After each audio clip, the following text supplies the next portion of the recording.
So what's the plan? Don't get hit. Punch really hard. Save the day.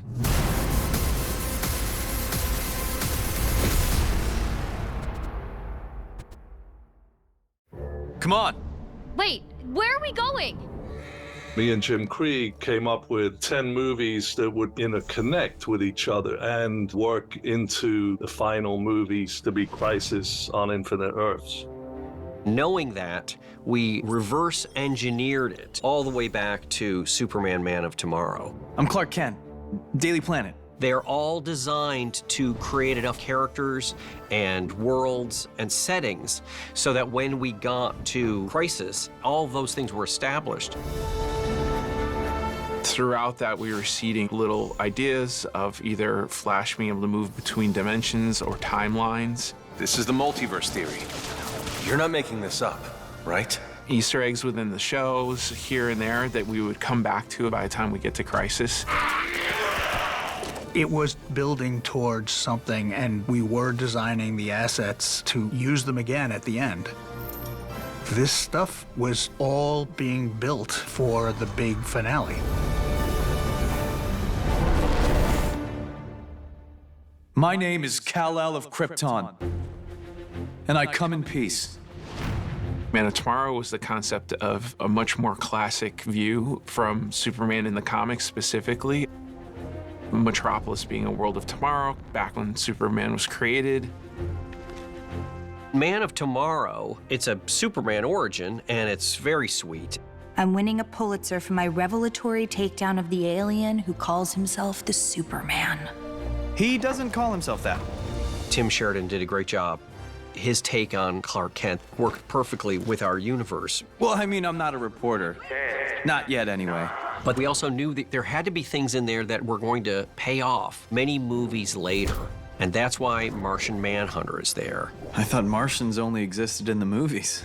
Those movies are terrible.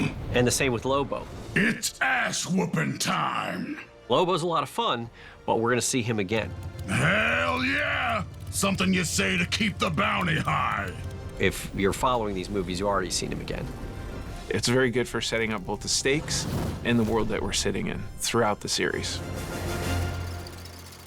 What do you say, Mr. President? Are you ready to end this war? The next movie, Justice Society World War II, existed to explain to the larger audience what parallel universes were. I'm Flash. We've already got one of those. We definitely knew we need to introduce the multiverse. That movie is our first foray into the multiverse, Earth 2. You're Superman. It's me, Flash. How did you get here? Did you follow me through that time warp? Is this a rescue? Why do you have a mustache? We made it not only the past, but a different Earth. But it's definitely the same universe. When the Flash has traveled to what he thinks is his Earth in World War II, the truth is he's traveled to a completely different world with a different history. Heil Hitler. Nazis? That way we were able to bring in all of those characters. It was super important that we not just give that away immediately, but also that we build towards that idea of, wait a minute, he's not just moving through time, he's moving through Earths, which is kind of the first seed to the idea of Crisis.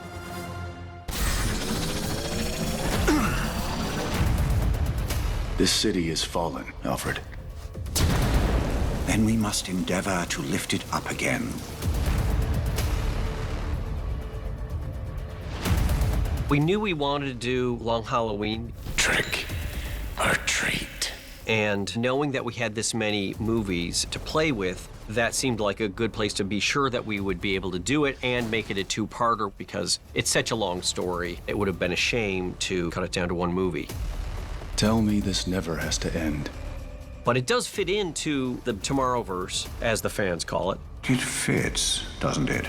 In that we introduce characters from the Justice League. It's for you, sir. That is another thread that is yet to pay off, but we will see how all these characters came together and how the Justice League was formed eventually in a really surprising and interesting way. But you haven't even heard the punchline. It goes like this.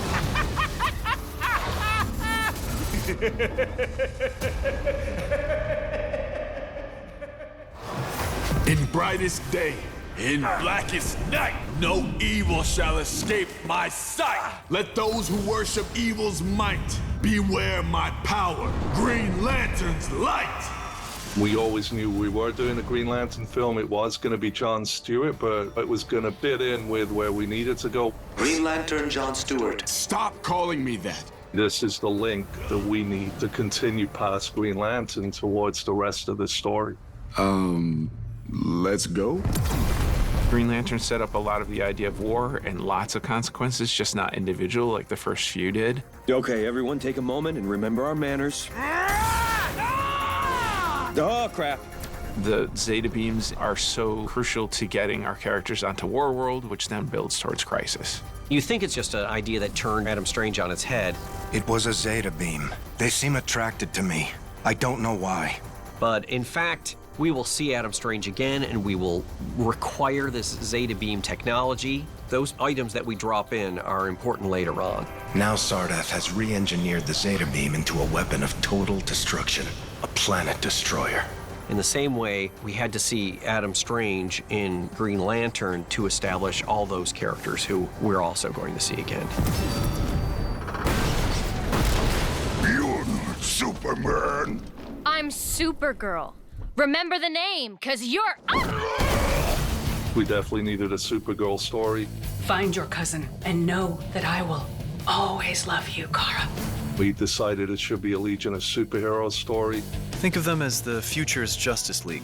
It was a way to introduce her to the audience. And at first, you know, she's not likable. She's bratty. Your cousin is a problem. But we figured this is the film that we have to build so people fall in love with her. But in order for that end to be emotionally impactful, we have to spend time with Supergirl. Josie Campbell, our writer, did such a great job of pouring a personality into this character so that you love her. Woo! We did it! Supergirl is critical. She's Harbinger. She's the one that brings all of these heroes from these different dimensions and these different worlds to help the Monitor try and stop all the Earths being annihilated.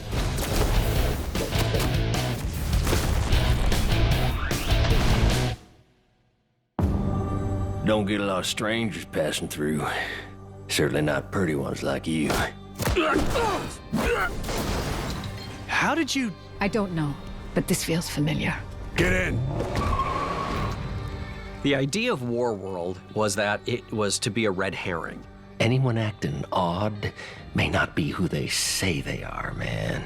What we wanted to do was say, something is coming, and then when they say, oh, it's Warworld, they're gonna think that's the big reveal, and that's gonna be the ultimate end of this series. Spoiler alert. And it's a trick. Treachery. But at the same time, it was an opportunity to bring our characters further along, to dip our toe into the other DC universes that don't get as much attention. Welcome to Shambhala. This was an opportunity to say, the DC universe is really big, and it created all these assets that we could draw on for the 3 Crisis movies. Go back. You must go back to before the beginning. That's what makes this fun, to do a shared universe where things are actually shared. What do you say? Interested in a team-up? This is all stuff that matters to the whole continuity and the bigness of it. It was interesting trying to be careful not to give anything away throughout the sequence of movies. Why try and keep it a secret? This is the coolest thing I've ever seen. It seems like we didn't up to this point, so that's good. So here we are at the end, where I get to do Crisis.